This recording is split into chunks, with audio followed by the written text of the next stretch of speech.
Արդեն հայտնել ենք, որ Մոսկվայի Վասմանի դատարանն այսօր պետք է դիտարկեր Լևոն Հայրապետյանի խափանման միջոցը փոխվելու հարցը։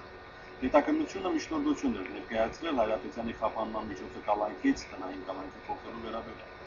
Դատարանը բավարարել է միջնորդությունը եւ Հայրապետյանի խափանման միջոցը կալանքից տնային կալանքի փոխել։ Մոսկվայում է մեր մշտական թղթակիցը զրուցել է Հայրապետյանի փաստաբանական խմբի ղեկավարի հետ, հավելյալ տեղեկություններ ստանալու համար Ռուսաստանի մայրաքաղաքից հեռախոսով պատմի Աշոտ Մնացական։ Լևոն Հայրապետյանի փաստաբանների խմբի ղեկավար Սամվել Ղարախանյանի փոխանցմամբ քիչ առաջ Ռուսաստանի դատարանը որոշում է ընդունել փոխել Լևոն Հայրապետյանի խափանման միջոցը տնային կալանքով։ Այս որոշմանը նախորդել էր մեկ շաբաթ առաջ փաստաբանների խմբի դիմումը քննչական մարմնին խնդրանքով դատարան ներկայացնել միջնորդություն փոխելու Լևոն Հայրապետյանի նկատմամբ կիրառված խափանման միջոցը։ Եվ ըստ կարգի այսօր քննչական մարմինը ներկայացրել է դատարան այդ միջնորդությունը, դատարանն էլ իր հերթին բավարարել է այդ խնդրանքը։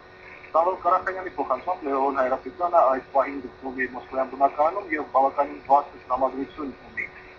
Նրան թույլատրվել են անսահմանափակ հանդիպումներ իր բարեկամների, ինչպես նաեւ փաստաբանների հետ, սակայն համանապատվել է շփումը հեռախոսով, արգելվել է ինտերնետից օգտվելը եւ տեղաշարժը։ Այս խափանման միջոցը գործել է մինչև դեկտեմբերի 15-ը եւ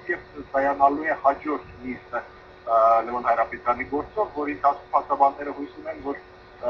այսօր կիրառված խափանման միջոցը երկարաձգվի, իհարկե, եթե գործը չկարգչվի։ Այս մասին հաղորդել է Սամվել Ղարախանյանը։ Փաստաբանը նաեւ հույս ունի, որ մոտ ապագայում դատարանը կարողանա ընդունել իրենց բացարձները, այն մասին, որ Լևոն Հայրապետյանը իրավ է կանգնել եւ լավրայից հանվի վերադրանքը։ Մոսկվայից հաղորդում էր Աշոտ Մնացականյան։